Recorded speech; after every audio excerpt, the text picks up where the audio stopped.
Hi, good evening.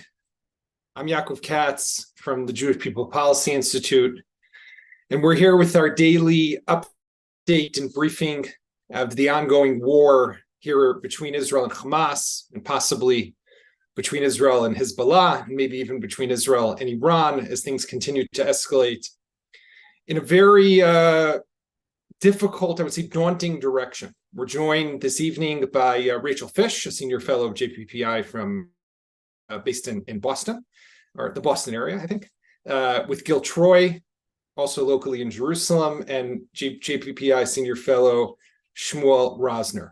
There's a lot going on, folks, and we're not going to go too much into the headlines because that you can all read, but the potential of another release of hostages. We saw today, for example, very interestingly, and maybe we'll talk about this a bit later, a tweet by the National Security Advisor Netanyahu thanking and almost I would say kissing up to the Qataris for the work that they've been doing to release the hostages. That was by Tzachi Hanegbi. So there's rumors of another maybe large release that might be on its way of hostages.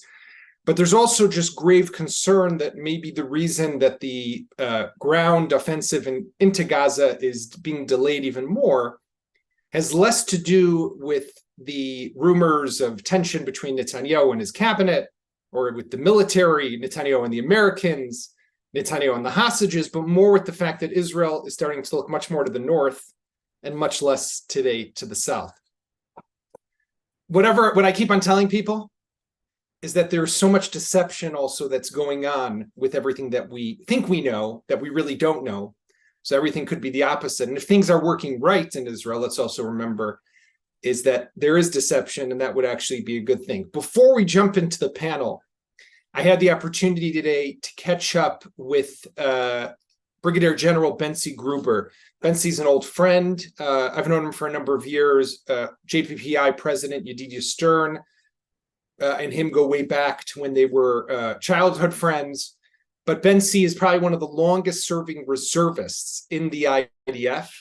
For over 40 years, he has served in uniform. He's the deputy commander of an armored division. We spoke at length, A, about what's happening down south, but B, one of his specialties is really looking at military tactics and ethics.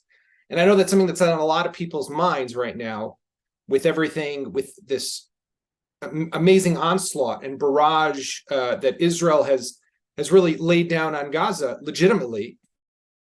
In response to that massacre on October 7th, but there is a lot of destruction in Gaza, and people around the world are starting to question what is exactly happening. So Bentzi Gruber really goes into this, and we'll talk a bit about that afterwards, but here is the interview I conducted earlier today with Bentzi Gruber. It was from his car because he can't really bring his phone into the base, so you'll bear with the video, but it's quite good.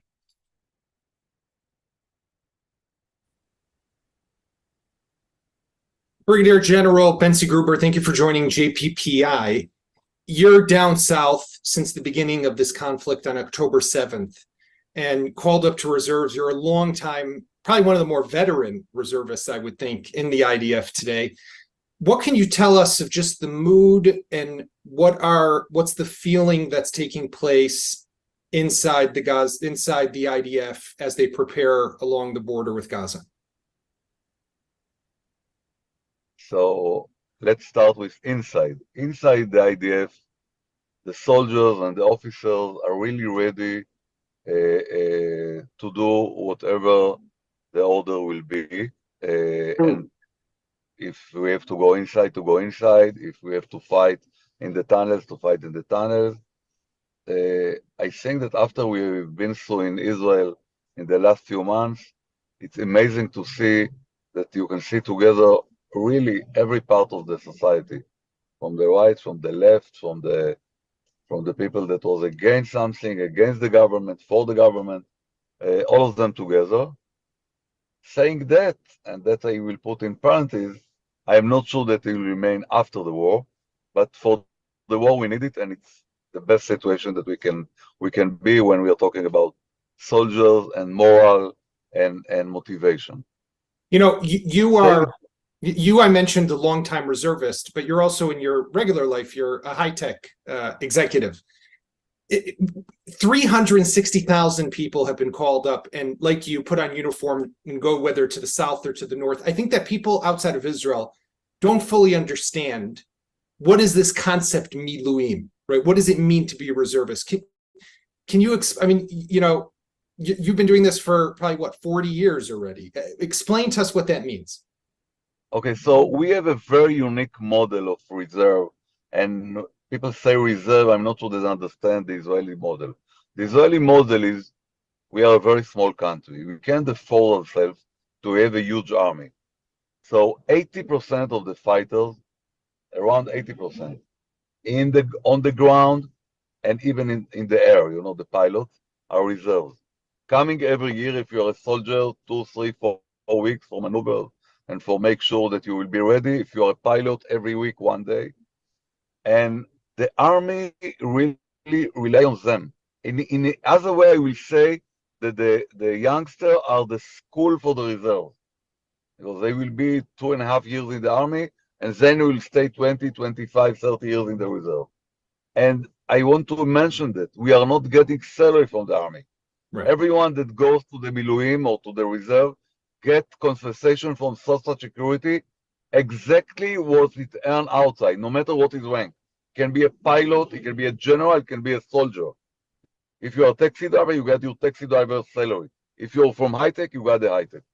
And of course, the results are that it will be a very heavy mission to the economy here in Israel to take 350 people, and you can imagine that they are, you know, the elite of the businesses from all over, bankers, teachers, high tech, everywhere, and to put them long time in the war, it's a really This has something a that, huge economic impact on the country. That's a whole other conversation. But I want to talk to you.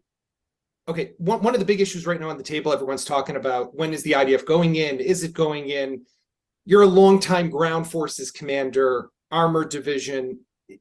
What should we expect? There's a lot of tunnels, there's booby traps.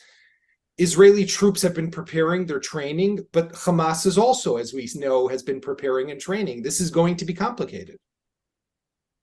yes, unfortunately, that will be, I think, my 6th war. And I went through inside Gaza in Kestli, then in Protective Edge. I have a lot of experience with it, but I want to start with saying something general. And it's very important to understand it. If you want to fail the army, if you want to make sure that the army will be in a bad position, give him a goal that you know that you can't achieve. And this is very important to understand.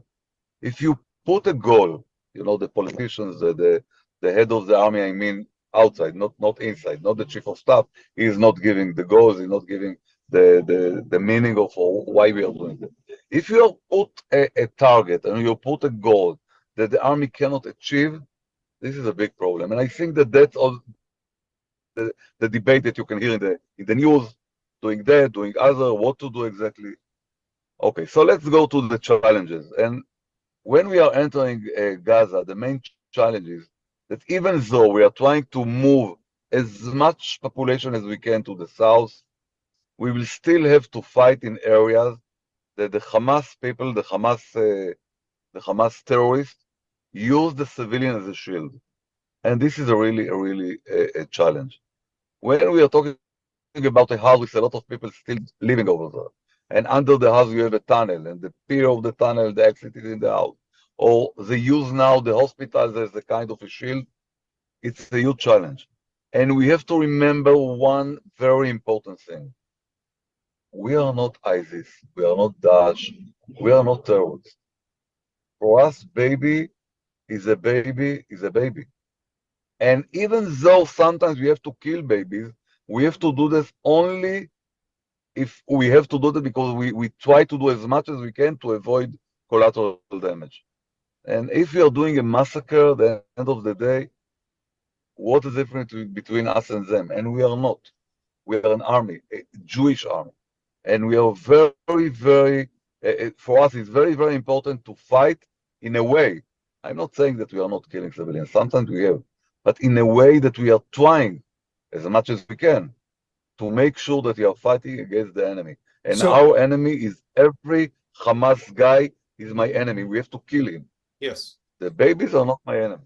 of course. You're a long time, we've met before, you're a long time lecturer about military ethics, how to fight, but fight ethically. And I was reading this great Boston Globe piece about you recently, just since the war.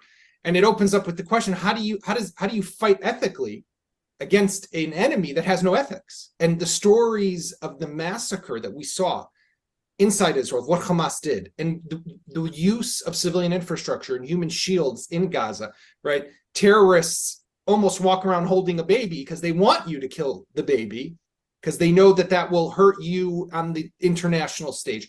How can you be effective with all of those constraints on the battlefield? So the idea that you have to make sure that when you're doing collateral damage, I want to explain in 2 sentences what is collateral damage, because you hear it so many times. Let's say that you have a car with a terrorist, and you know that that's a terrorist. You can hit him very easily by a rocket. But the pilot says that inside the car are 5 kids with the terrorist. So this is collateral damage. I know that the terrorist, that's the guy. And I know that if I will kill him, unfortunately, I will have to kill some kids with it. So this is collateral damage. So collateral damage, you can do collateral damage in proportion to the threat. So in the case that you know that that terrorist now is, fighting, you can kill him with the kids. So when you fight, you have to make sure that when you shoot on a building or you destroy a building, you have enough evidence that that's a place that the Hamas using, and you have inside terrorists. And they using the civilians as a shield, for us is not a shield. If you are there, and even though you have civilian with them, we will shoot and we'll kill them. And you can see, you don't see that, but I can tell you from inside that we are sometimes canceling attacks. Even now in the war, if you know that the building has 200 civilians, and we say, no, we will wait, we will try to do another way. And I think people don't fully understand that and don't appreciate the debates and deliberations that go on inside these war rooms and command centers that you're a part of how do you create this balance? Because there's no scientific equation, right? It's not as if you punch in some numbers and somebody gives you the answer. It falls on your moral code, on your principles, on your ethics. And that's something that is constantly changing, right? And we have, so even I'm curious, like even now with the blood boiling, and the blood is boiling, right? Because of what they did to us, still you feel that we're doing this in the most humane way possible. I don't feel, I know, I see that. We are doing that now. We are attacking all the time from the air. We are using tanks. We are doing whatever we can do, but we still try to avoid hitting civilians. We are still trying to avoid places that we know that the civilians went to, to find a shelter. Sure, of course, that when you fight, you kill civilians. There is no other way to do that when you fight in a very urban area. It's not anymore urban. It's, a ruined area. But you have to do that. But the fact that you are always think twice before you are using force, that's the difference. And it's a very important difference. Yeah. We have to be in a position, I will tell you quite shortly, end of the war, to stand in front of the mirror and say, yes, we are still human beings. Because if not, the whole war is, you cannot fight. I think it was Bogi Alon, the former chief of staff, who spoke about the mirror test. Can I stand in front of the mirror, look at myself and say, just like what you just said, I made the right decision? Yeah. I'm still a human being. Yeah. It's very important to understand it. This is very important. This is the basics. Right. Now, to interpret it, as you said, it's not a balance. It's not scientific. Sometimes you're doing that, but you have to consider that all the time. That should be in your mind that you're doing that. It's very important. Army is not an organization that take revenge or punish someone. This is not our, terms. Army is attacking, army is capturing, army is doing something to achieve something. But revenge and punishment, this is for militias, this is for gangs, this is not for the army. Bensi, I want to thank you very much for joining JPPI. I want to wish you stay safe down there, pulling over. I know you're busy in the command centers, you don't have your phone. That's why we're doing this, in the car, on the road. But thank you very much for joining us, and stay safe. Thank you so much. Thank you so much. We will win. At the end, we will win. Amen. Because we are using our ability to stay moral, to keep our values, we will win because of that. Thank you so much. So that was Bentzi Gruber. He actually called me. I got to tell you, he called me afterwards, after we had finished recording, and he says, I forgot something. We have to do the whole recording again. And I said, why do we have to do the whole recording again? Because he said, I forgot to share with you something very, very important that I need you to share with our viewers. So I promised him that I would add this one detail. And that is the following. And it took me a while to completely understand, because I'm really bad with numbers. That's why I probably do what I do. But the other thing that he wanted to say was, when you think about the numbers, because often Western media will look at numbers, is according to Israeli estimates, you have in total in Gaza, about the 2.2 million people, you have about 50,000 that are armed terrorists, militiamen, Islamic Jihad, Hamas, the PFLP, the resistance committees, etc.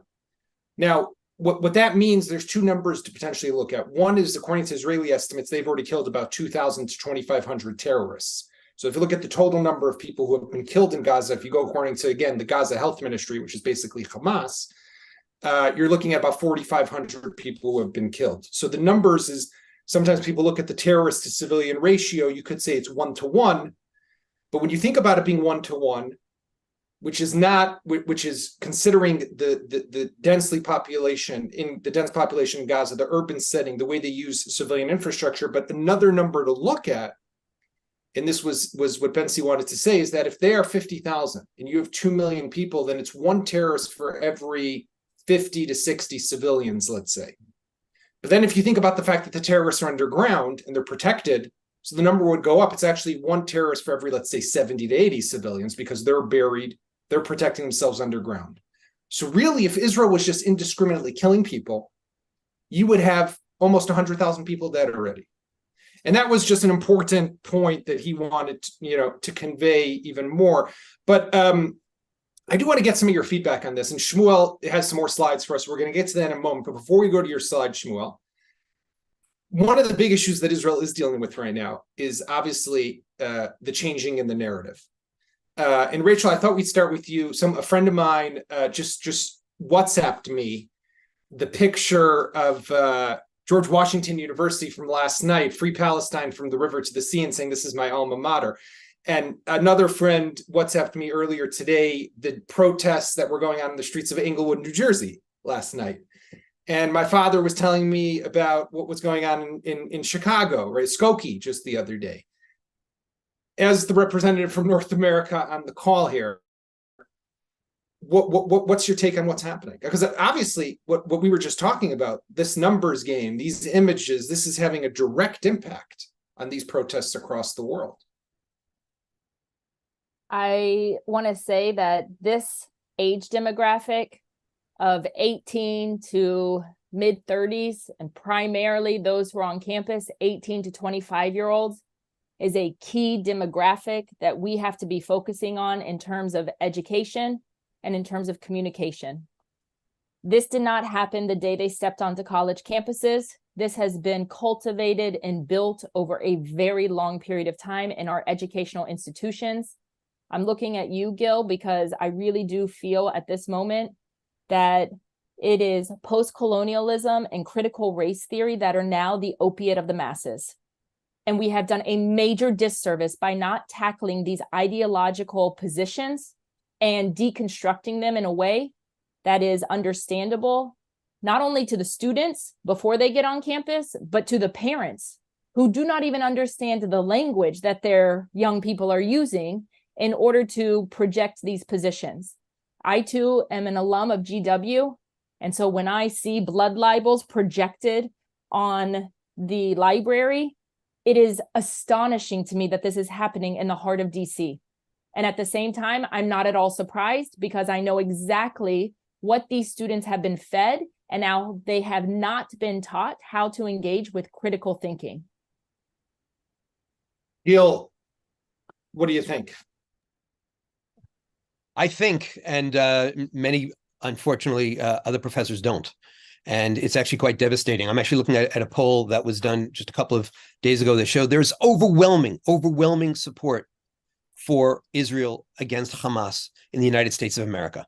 And we should point this out, that historically, over the last 20, 30 years, consistently, the Gallup polls have shown no matter what's going on in Israel, no matter how many times we're getting beaten up in the media, 70 to 75% of Americans, not American Jews, Americans support Israel.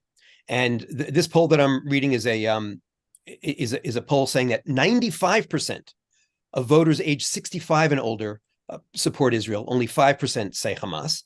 But to Rachel's point, when you get to the younger demographic, in the 25 to 64 range is 82%, and it goes lower and lower when you get to the under 25. And it is a systematic form of indoctrination. Our university campuses have been taken over, and it's a much bigger issue. Some of us have been fighting it for many, many years. Rachel, you've done amazing work both when you were a student and it really shaped your career. I think it's time for a tuition strike. I think parents have to, before they pay next semester's tuition, have to use the language of "my kids aren't safe. This is not a safe space." And they have to model for their kids a really important lesson, which is there's something more important than credentials. There's something more important than getting the grades. There's something more important than buying into this nonsense. And the rot goes very, very deep, and it's going to take a long time to undo this. But that is something that parents can start doing today. Tuition strike. You put the money into an escrow account run by the top CPAs in the world. Let it accumulate interest, but you don't give a penny to GW, to Columbia, to Harvard until your kids are safe and there's moral leadership in the universities. Shmuel, before you break out into the slide presentation, I just, so Bensi was talking to us, about the morality and the ethics and the tactics, and we're all familiar with the knock on roof tactic. That's not being used as much in this conflict as in previous conflicts. But we always do have a problem transmitting that to the world, right? That's always been one of Israel's big challenges, is explaining to people how we operate differently than they do, because the images take over and the numbers game kicks in. You get mass media, you get Israeli politics. Is there room there for improvement? Can something be different?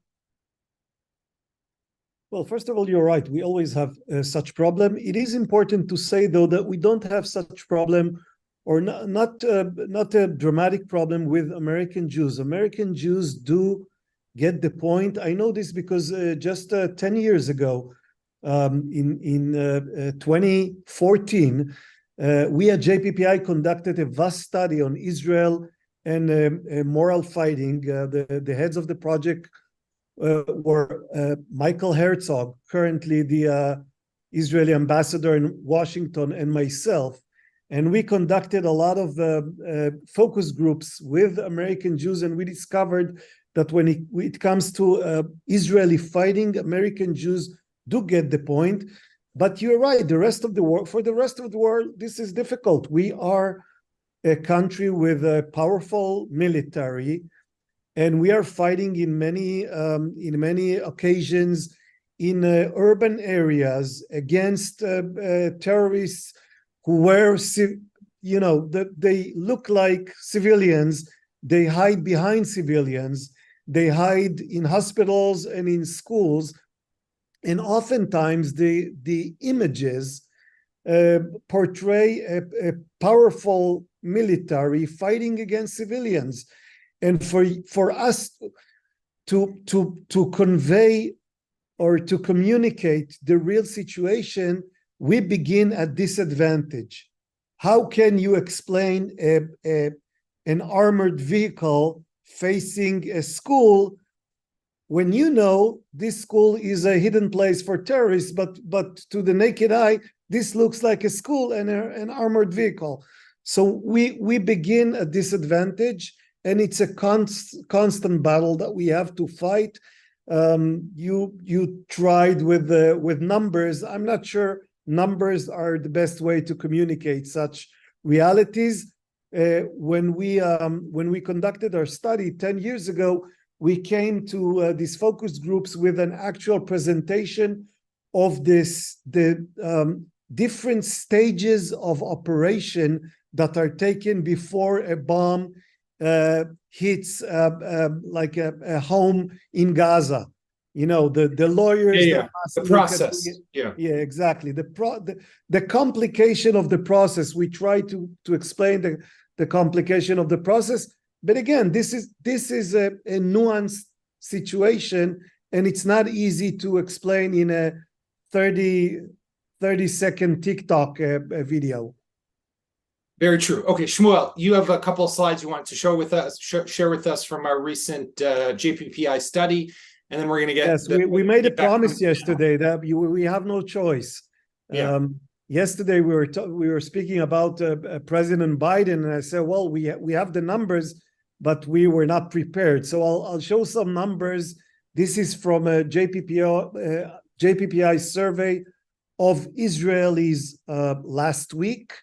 It was already clear that the American administration is backing Israel in unprecedented way. And we asked Israelis what happens in the next election if the candidates are Joe Biden and former President Donald Trump. Would you say that Biden or Trump, which one is better for Israel? And as you can see here, the support for Biden in Israel is quite significantly higher than the support for Donald Trump, 56% versus 22% for Trump. Now, if you say, okay, that might be natural, I'd say, no, that's not the case, because in 2020, when we presented a very similar question, the roles were reversed. A vast majority of Jewish Israelis thought back then that Donald Trump is going to be much better for Israel than Joe Biden. It was 74 versus 13%. So you can see that roles reversed in the last 3 years, and I would argue that they especially reversed in the last 2.5 or 3 weeks. It became very clear to Israelis that Joe Biden is a strong friend. And also there were some misstatements by former President Trump that did not go through very well with Israeli Jews. So you can see the shift from preference for Trump in 2020 to preference for Biden today. This is true both for, well, it's naturally true for opposition voters in Israel, the center left. You can see the preference for Biden is 81 versus 6%. But it is also true, surprisingly, for coalition voters. So even when we look at the right-wing religious bloc in Israel, we do see not as dramatic, but slight preference for Joe Biden over Donald Trump. It is not true, though, for the supporters of every party in Israel. And what I show here is the vote intention, namely not who people voted for in 2022, but whom they intend to vote for now.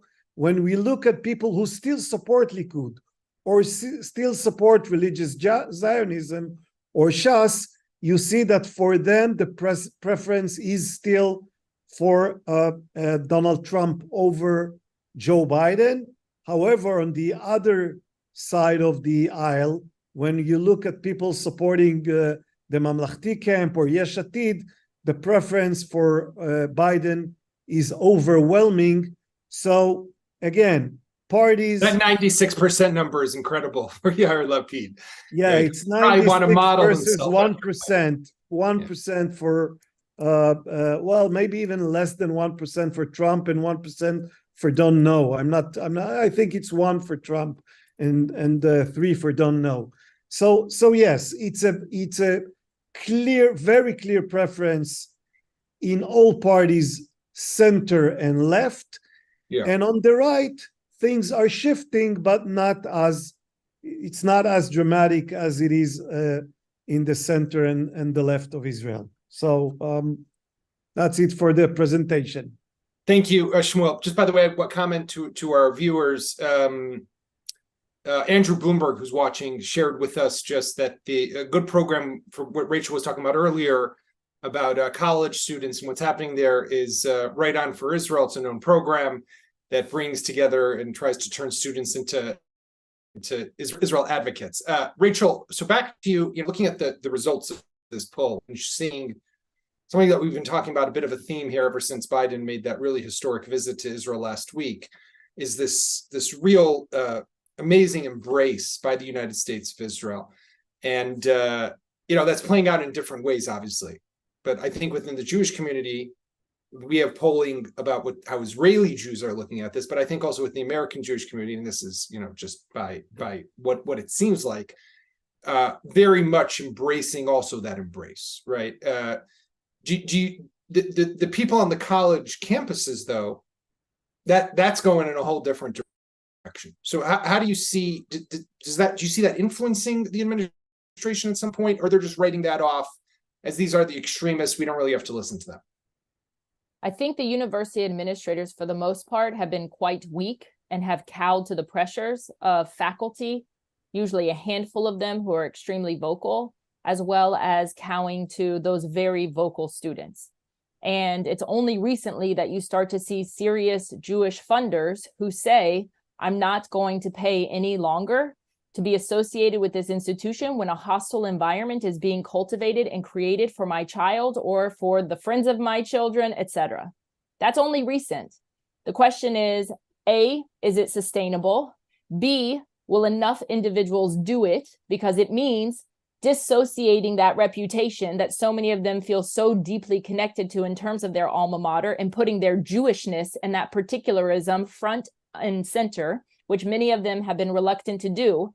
And also, hopefully, many of them have real long-standing relationships with these administrators, and they can actually help educate and sensitize those administrators so that this isn't just always about carrying a big stick. But we need these university administrators to actually hold and embrace moral courage. And I have to tell you, it is extremely disappointing. It is infuriating to watch, because these are the same individuals who regularly speak out on almost every other societal issue, whether it's domestic or international. And now they want the Israel case to be the litmus test for their neutrality. And we cannot allow it, because it is unacceptable. And because they literally have students on their campuses, Yaakov, who straight up support terrorism. I want to be very, very clear. These students are not standing there saying, free the hostages. These students are not standing there saying, free the Palestinians in Gaza from Hamas. The conversations are, this is liberation. This is a historic moment. This is resistance, and we will bring it here also. And if so I'm fired up, Yaakov. Finish. Well, I don't know how you don't see that incitement of violence. I don't know how you don't take that threat and see it for what it is, because they have been very clear now for over 20 years what they intend to do. So, but I want to add another dimension to it, because you also have experience. You've worked in the classic anti-Semitism space as well before, right? We're seeing, a spike of unprecedents in the US and the UK and other places in just classic anti-Semitism. Someone sent me a video before of a woman on a bike. I don't know if the other. So this woman and a guy drives by somewhere. I was in DC. She's on a bike lane and he's blocking her. And she says, "Can you get out of the way?" And he says, "Can I ask you, are you Jewish?" And she says, "As a matter of fact, I am." He says, "I know, because you guys are entitled. You're the demon." It seems that these things are happening all over the place, right? And not just college campuses, but the protests. What can be done more practically speaking to combat this just awful trend right now? First of all, you have to stand up, meaning you have to be able to expose it and to show the absurdity of it and the hate that is emanating. You also have to be able, in a very clear way, to educate and sensitize the larger don't knows who just hear this. You can't ignore it. It has to be reported. These individuals are weak human beings who are perpetrating this type of hatred. The majority of these folks, whether students or not, are hiding their faces when they are saying these things because they are cowards. The second they pull down that mask, take a picture of them, show them to the university police, show them to the local police, because they do not have a right to hide behind freedom of speech and say the most horrible things and perpetrate real violence, whether it's physical assaults, verbal assaults against Jews. It is unacceptable. And it means that within American society, the moral guardrails have been so far lowered that this has been normalized and has been made socially acceptable in the 21st century. So we have to reclaim that. We cannot ignore it. We cannot pretend it's not happening, because otherwise we are delusional. So I really believe strongly now is the time to have the strength to actually confront it head on. So I want to shift gears for a moment. You wrote a piece that appeared in the Jerusalem Post today. You kind of mentioned it the other day on the webinar about how Netanyahu can make a big by him would be announced right now that he's stepping down, right? And that would help him rebuild trust to fight this war. But I do want to ask you, as you're looking and just seeing how the pieces are falling into place, the delay in the ground offensive, and there's obviously different, there's three narratives that are out there. One, America wants more time for hostages. Two, it's classic Bibi. He's always afraid to use ground forces, and he's been meeting with that General Brick, who's against using ground forces. So again, this is the classic Bibi move.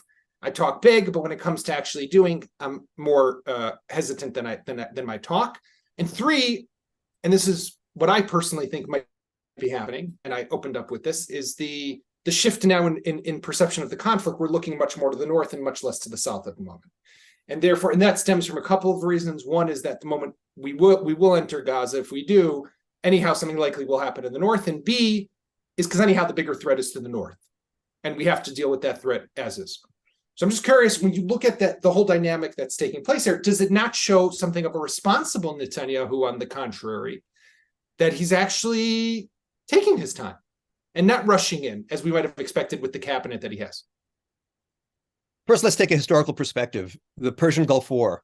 You started with numbers. Let's go to 42, 100,000, and 88,500. 42 days of bombardment, 100,000 sorties, 88,500 tons of bombs were dropped on Iraq to soften the target. And then shock and awe, Norman Schwarzkopf, they went in and took care of the Revolutionary Guards that everybody was so afraid of in 100 hours. I'm not predicting that that's going to happen, but I'm saying that in warfare, you sometimes just need to take a step back, bomb, soften the target, and then go in with very clever plans.